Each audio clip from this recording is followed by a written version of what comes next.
One of our friends took apart her brother ribber to do some maintenance, was forced by circumstances to set it aside, and now that it's been a while, she's having some trouble getting it back together. If this has happened to you, don't feel bad. It would have happened to me if I didn't live with Jack. You're looking at photos of her dismantled ribber, used with her permission, along with video of Jack disassembling and reassembling my ribber, so others can get theirs apart and together safely. First, some basics. This is the case into which the bed will fit. This is the racking handle. It's put in last after everything is assembled, so no need to worry right now.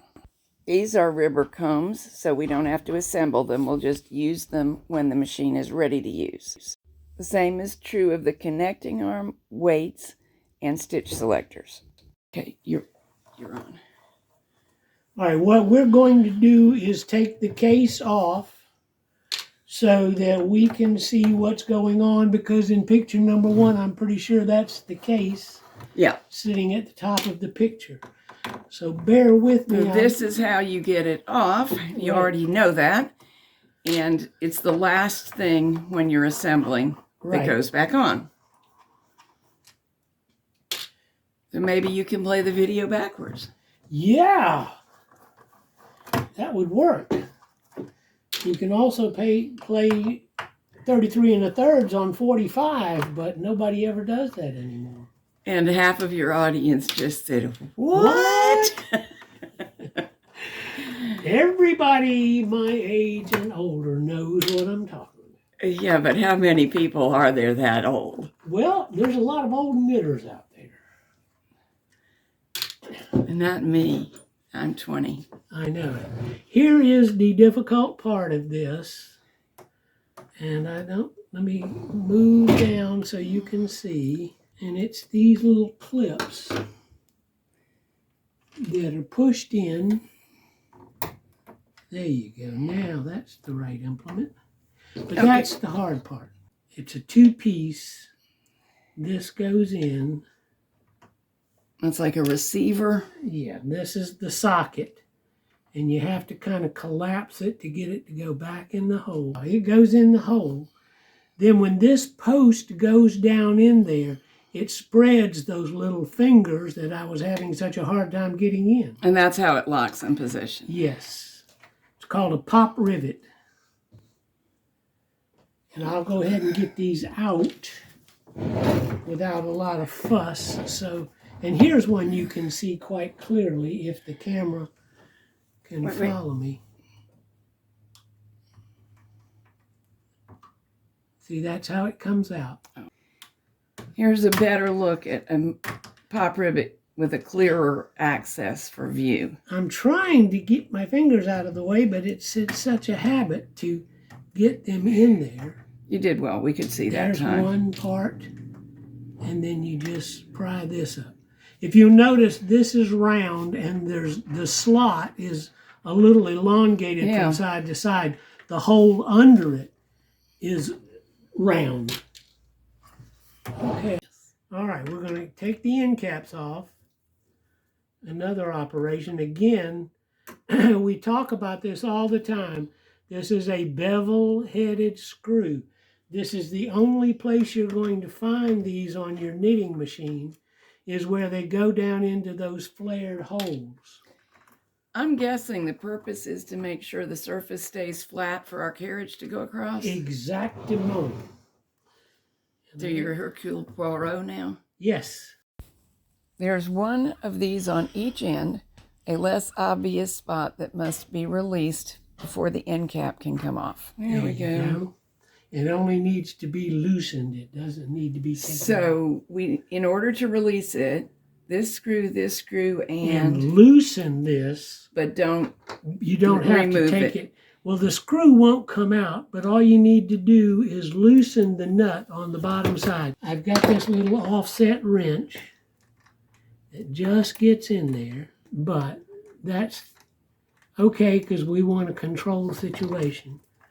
And then that pops right out because you can see that slotted, and there's only got to be enough play to let it slip in there.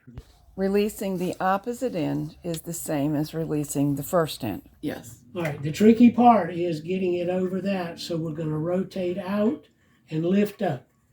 And voila, this is gone. All right, get all our needles put back in place. All right, what I've done is removed the spring that goes between here and here. Get my big finger There there. are two holes. I can see them from here and point. This is one hole. I don't think that's visible. Let me show with this. There's one right there. And the other end goes right there. Yeah, we can't see through your hand, but right there. Okay, so I've removed this spring. The reason is, so now that my mechanism moves freely, I get up here where I can rotate it and it'll lift right off. The slot straddles that post. Once it's freed up and gets all the way up where you can lift it off. So that's easy peasy. This you don't want to mess with if at all possible. Leave that alone. That is your minute adjustment to make the ends match once it gets on the machine. Leave that alone. There's one on either end. We'll take the other one off. So these two are the same as each other, but they're attached to the racking mechanism on one end, not the other. Is that accurate? No, these are mirror images of each other. Well, yeah, but the same in that way. But yes, you can see this goes that way, and these are plated the same way. They're exactly the same. You can put them on wrong. I don't suggest that you do.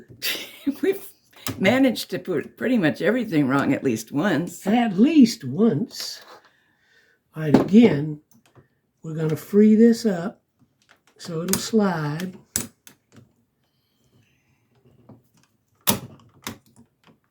Once we get it out far enough. You have to rotate it so it runs down the track. Right, and then it comes off. All right, this floats, and I will show you what this screw does. If you take this screw out, it lets it go over far enough to lift out because that post goes in that hole. And that came out of this slot. I just saw it do it. Right, right. That's how it floats, is like so.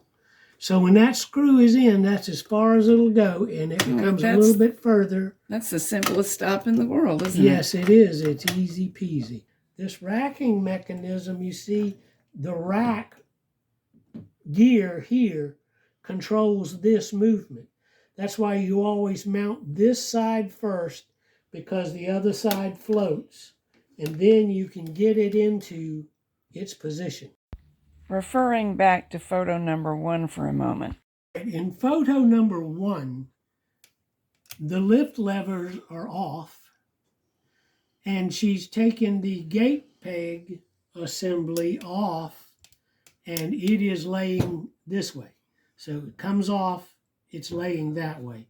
This whole track is in picture number 1, and the racking mechanism assembly is also attached here, which it didn't have to be, but that's what she's done. And another look at photo number 2. Right, in picture number 2, this is laying to the end of the table. This is still attached, so it looks like this in the picture. I find it easier to take these lift and lowers off, and it's just 2 springs and a screw, and they're completely out of the way. It also lets the bed lie flat, which I prefer. Also, if you're needing to clean and inspect, you've got better access visually. And I'm going to move this over so it's in the camera view, but you can see the old grease there. Yep. Might be something to clean up and replace so that that end floats smoothly. You may not be able to see it till you see it on skin. It's yellowed. It's not dirty. This is just a feature of time. And let me point out, this is the piece I told you to leave it alone. If you don't loosen that nut, this won't move. And loosening that nut must be done with the ribber attached to the main bed, and so you have to get in there with a little thin wrench to do it. Here's what we were talking about. That was originally white, wasn't it? Or nearly clear? Yes. And by this means it's oxidized. It's not doing anything dreadful, but neither is it its best self anymore. That's right. It can cause stiff action. It was originally a white lithium grease. All right, and this side, though it appears to be fixed, isn't really. And if you'll notice, there's a slot right here for that tang to go down into. There's a hole, just like on the other end, for that to go into. And then it slides very easily. But this is your indicator here, which means to put it back together, you've got to line that up where these two little hipped screws went in. And again, that's so they go into the bevel and lay flat. But you've got to reach underneath here and hold that up so you can start the screws into it. What are we holding up? Show us again. That plate. That piece right there. Right. Okay. See, I'm holding it up so you can start those screws. Yeah, you'll never catch it if you just... Yeah, it'll flop, and then you'll never get to it. So that's the tricky part of this. But it lifts right out, comes right off. We removed this screw from this hole, and this is actually what makes the rack. Okay, we can't see. This is what makes the rack. Right, because you see it's going to pull against that screw in a fixed position, and it's going to walk back and forth. So that's this assembly off. And in the picture, she did not take it off. But the reason I did that was so you can get to all of these nuts that must be removed in order to get this gate peg assembly off. Which she did, and right. we usually don't, but there are occasions when you must. Yes, we've actually replaced a gate peg assembly on one where they were broken. So what we need to do, what she needs to start with is to put all of these screws through from the top. You can see where they go. They're underneath this needle, the number strip. Right, which is laying out separately in the picture. It's right near the combs. Right. And you do have to get it out of the way, otherwise you can't get to those. You can't get to those screws. But number strips are an easily replaceable $3 or $4 item. They're no biggie. So if the number strip is out, you can get to the screw heads, and they're all going to be like this, recessed in, like the ones we've been working with. And then you can work on, and you see, here's our piece that we don't want to lose, and you see how it flops around. So most likely, anybody who wasn't thinking about it and knew that, this has come out of its position, and they're going to need to carefully put it back. I'm a little concerned about this area because it wouldn't be obvious to me while putting back these screws and these nuts, or actually they would be bolts, wouldn't they? Not nuts, not screws. No, they're screws. Okay, screws with these nuts. Right. They're all going in, la, la, la. This one can't actually go on until you get this on, and since she's got the gate pegs off, that's off. There it is. This piece shows in the middle of picture 2. There's one on either end. Both are visible in picture 3.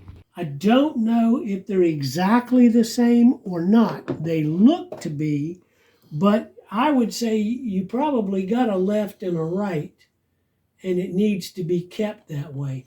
But you see, this would be some cleanup right here. There's that was white, now yellow grease. Yep. And the difference for this one, since it's not in any way full of fuzz or the other things we see, we have no rust. This was an inherited machine, so I really don't know its history in detail. It will perform more smoothly, especially with regards to racking, if we clean that out and replace it. Right.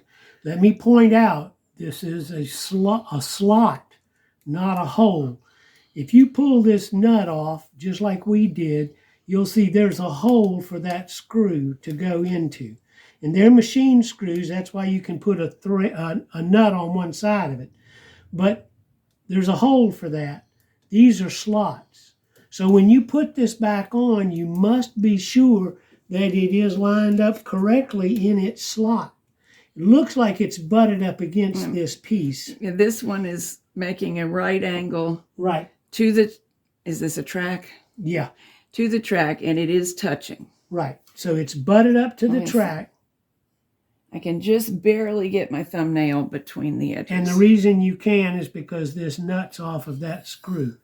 If I loosen this one, it would flop all around just like this. Once it's back in position, it'll be snug. Right. Okay. So I would say reassembly.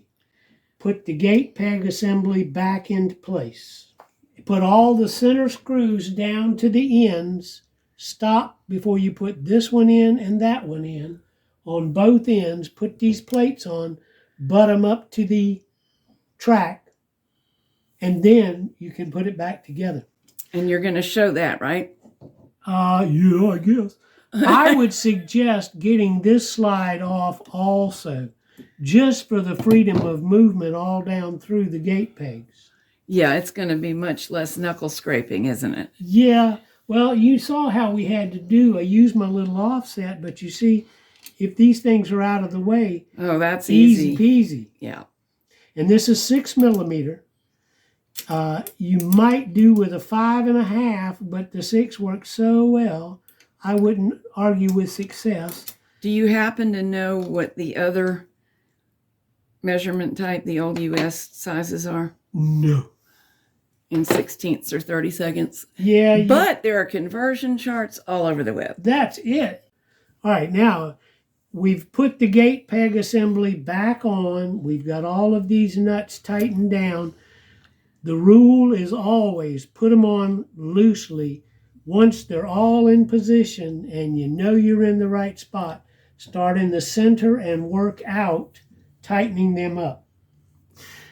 Then we're going to put our racking mechanism back on. Again, you don't want to mess with this at all. If you'll notice, this slides into this hole just like this slides into this hole. This is your fine manipulation, and you don't really want to mess with it. Especially if it was working. Right, and it has to be on the machine for you to make that adjustment. You mean it? Are you saying not only on the ribber, but attached to the main bed? Yes, the ribber must be attached to the main bed to make this adjustment. And you see how close this is to the track that it runs on. So you really don't want to play with it. Now here we are. We're lifting the plate. We're going to drop one of these in. I'm using my little teeny tiny cross point so that we don't cross thread anything. Is that because you cannot apply enough pressure to damage the threads? Right, exactly. Or if I'm going to be Hercule, exactement. Okay. Now, once you have this one snugged up, the other one should not bounce too much to cause a problem. So that's why I started holding this one, which I could get to easily. And gently, gently, gently. And in it goes. Right. Now I can take my full size and I can tighten these up. Very nice. All right, now we're going to come over here. We're going to put this in first. And that's the biggest screw we've seen, so you can't possibly get confused. Well, and, you know, you got to get things wiggled around right, but I'll take it out again and show. The threads go down tight, and this hip area here is what makes the rack. Well, I can see because it is snugging it up, but it's still going to slide because of... All right. The trick here is that this floats around. Oh. So you have to make sure that the screw threads are going all the way in, but it's not pinning our rack. And did we do it right? Apparently yes, so. we did. Yeah, you. Now, we're going to stop right here because this is the other screw that we took out.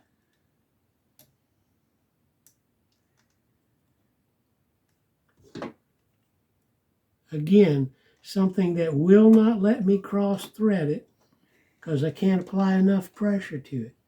It's in there. Now we can tighten it up. Now, you see what happened? This black plate's being held in position by these two screws. So this is moving when I walk the gear. And that's important. If you take this off, you'll get to the gear. You can lubricate the gear. You can replace it. But that's what's important, to walk that into the racking position. Now, put this over so that newer people can see. The racking handle is just a piece of cake, absolute simplicity. the two things, and we've actually made one of these. The two things is this tang right there goes into a slot. There's a ball inside there with the spring that rides in that groove. So if you try to put it in and you've got that tang turned the wrong way, you may have to twist. It'll only go so far, but you see just a little rotation. Now we're in business. That tang actually goes into the gear. That's what walks the gear. And you can make one by merely putting a groove in a piece of steel stock and cutting the tang on the end of it. Yep. All right, now we're going to put our lift lever back on. And how do I know which one it is? Wowie kazowie. Now, what I started out saying was, is it this one or is it this one? And I decided on this one. Well, guess what? It's not, because they go this way. And that would put the lever on the inside. Remember, it tucks into that, and that tucks into the top. So now we'll put the correct one on, and this is a matter of doing it wrong once or twice just to show. Now we rotate. Now, so did you aim it on wrong once on purpose? Yes. And that it isn't exactly obvious how it goes. Because you see, I have to go out far enough that this clears to get it off. So on is the same way. And remember, racking handles down here, this is what goes into the slot on the main bed. So now we're locked into place. We can put our spring back on right here, and that will let it lock itself when you lift it and put it back. Oh, that's the spring. The spring's going back in. Right? And it's really easy peasy. It's a pretty strong spring, though. It is. But you just walk it over. See, there we go. Now, see, it springs back. You can actually lift the ribber without flexing the handle, because that spring will let it walk through the gear here and click back into place. So one side, other side. Let me point out here that this whole time I have had the needles in. I've been very careful of them, but you don't necessarily have to take the needles out. And let me point out on this end right here, see, you've got two fingers of the spring comb that have no needles under them. On the other end, there's one. That's because I'm actually missing a needle or two. Right, but the reason I like to leave the needles in, so that spring comb can't have a prayer of getting out of there. Now, in this situation, our friend really thought there was rust on the interior. So in that situation, if you're going to need to scrub some off, you probably need the access provided by removing the needles. But just if we wanted to make sure those springs were attached, for example, there would have been no need. Again, This post goes in that hole, this post goes in that hole, and this tang goes in that slot. So it takes a little wiggling to do it, and then, aha, we're back in business. And we put our screw back in so that we know we can't pop it back out. That's true. With that screw missing, the mechanism would work, but you would risk it jumping its track, wouldn't you? Yes. And you know that would be horrible. Oh, yeah. If this slid over, popped out while the ribber was on the bed, you would be oh so sorry you didn't put that screw in snug. Yeah. All right, there we go. And again, the butt goes in there, and this piece caps over right there.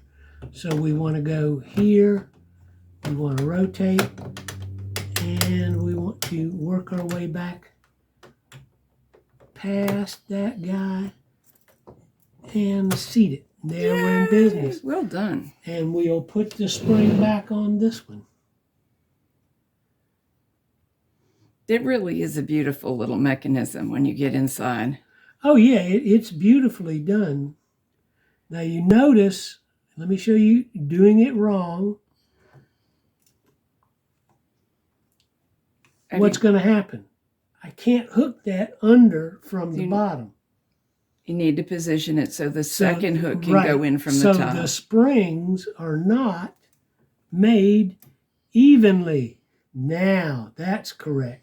So there is a certain way. This is why we tell you to film what you're doing, and then you can look at your film, or just take one of mine and run it backwards. Well, we've all done it, though. Yeah. Thought we would remember a little better than we did because we never expected that was the day some cataclysm would occur. That's it. And as we say in the business, if it gets cold, you're hurting. As long as it's still nice and warm, you might have a chance. But only 61 years of doing this, and I don't have that problem anymore. Yeah, they show off. All right, so we've put the gate peg assembly in. We saved these two screws. I'm going to split the difference here so you can see them. These two screws on either end, the plate that goes with them, one here, one on the other end. Put this plate on and its lift and lower latch. Put the racking plate on, its lift and lower latch. And then we're ready to put it back in the case. I see fuzz, but that's the easy peasy part. Now, one of the reasons I said put your lift and lower latches on, look, they're holding it up. They're helping. Yeah, they're acting like little foots to help me hold this where it needs to be. Now we have to start here to get it into the slot for that lever. And then, because it's held up, we can slip it right into place. Flip it over, line up our screw holes. There we go. And you'll notice each one of these has got a mark on this rubberized surface. It's actually vinylized, but... That's not enamel? No. But you can see where the screw made a groove into the vinyl coating on there. We actually want to go by that, don't we? Yes, that shows us what we're supposed to be doing. And I believe that all of these screws are exactly the same. We'll take them over here, we'll look at them. These are our top beveled screws, but all the bottom screws are exactly the same. Same length, same size, same head. Oops, yep. There is an exception to that, and if somebody has found it necessary to replace hardware. Right. And it fit the threads but wasn't identical in other ways. Right. And, I keep a stash for that reason. You never know when something's going to break when you take it apart, when the threads are going to strip out. And so you be prepared. And once again, we're going to start them all before we go anywhere so that we know we're lined up. And it's 2 screws in 4 places. And if you'll notice, I'm holding this where I want it to be with one hand while I'm starting all these screws. And my left hand is not being cooperative today. What if a person were to find they had lost or damaged one screw? Could the rubber be used missing one of them? Yeah, it could. You can actually use the rubber without this on. This is cosmetic, purely decorative. The rubber will work just fine without this on, but you don't want to have to dodge the needle butts. You don't, and also it's not purely decorative. It is a dust preventer, and right. So it would be harder to keep from harm with normal household. All right, what I'm doing is I'm running this one down till it fits its footprint perfectly with my little one. Same thing with this one. So I know I'm in position, and then run the rest of them down just so they're snug, and then we'll put it back with the real screwdriver nice and tight.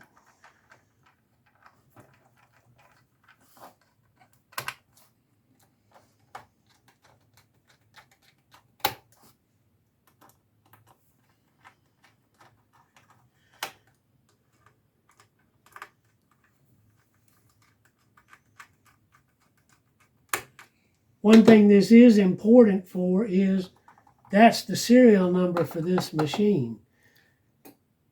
If you had to identify it and you didn't have this cover, you wouldn't have that identification number on it. Which I can think of a reason that might happen if you've got everything in your knitting room listed on your insurance policy. Right, or if you are actually at a seminar.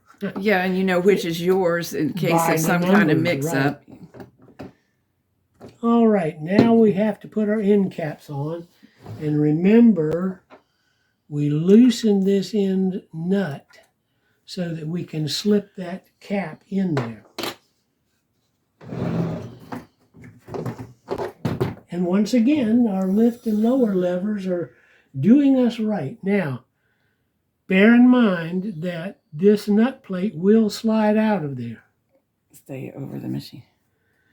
We don't want to lose that nut plate. We've gone over this time and time again with these different machines. You definitely do not want to lose the nut plate because that's what sinks these in. And they will sometimes just spring out when you take apart the machine. Depends how exactly they're seated.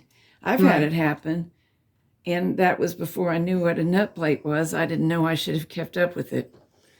And then you found you were the nut plate. Well, close. Oh, nut case. There's a difference. Not a big one. Not in this instance. All right, start that one in. I have had the nut plate swing out of its spot once you started one in, so never tighten it down till you get them both started. I'm going to cheat this time. Line it up where you can't see what I'm doing. It's like the guitar players for a band will turn away from the audience if they're doing a new lick, so you can't see what they're doing. So you're trying to tell us you're a rock star? No. Well, when it comes to these, I'm a rock star, but not on the guitar. But that's how I protect my secrets. Good job. Since you just explained in words of one syllable. There you go. Now we'll flip over and we'll get the one on the back side. You're doing pop rivets? Yes. Now, if you're good, you can get the pop rivet seated by rotating that and with the rivet in the seat. So two pieces assembled already. That's right. That's the seat. That's the rivet. You can actually start the rivet into the seat and rotate both of them and try to get it into position, and then kasproing. Very nice. Now we have to tighten this guy up. And what normally you would do is put the wrench on like so. But since we have limited room, we're going to put the wrench on this way. And just do a tiny bit of a turn. Yeah, a piece of a turn at a time. And if you do it sort of quickly, it keeps the screw from spinning. And you'll get to a spot where, oh my goodness, that takes a lot of pressure. And that's when you know you're ready to tighten it up. That looks good. And you can get a little bite in there, possibly. You can get it at an angle this way. We're there. Other end. Okay.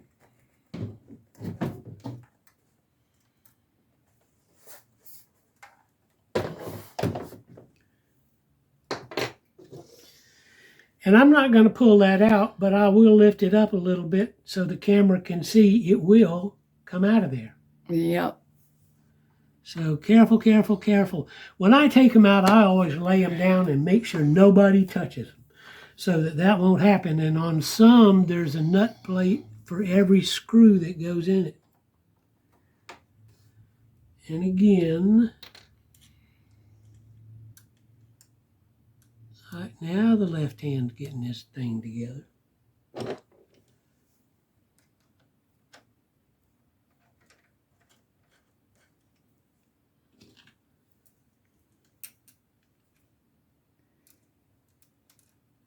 I think I see a function that I can perform effectively.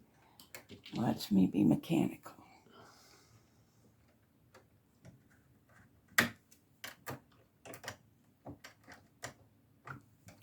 Yay, you.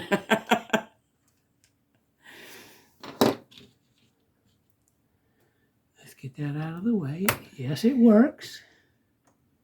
And we rotate that, and it pops in, and we press the rivet down. One more to go, right? Yes. And then we got to tighten that up.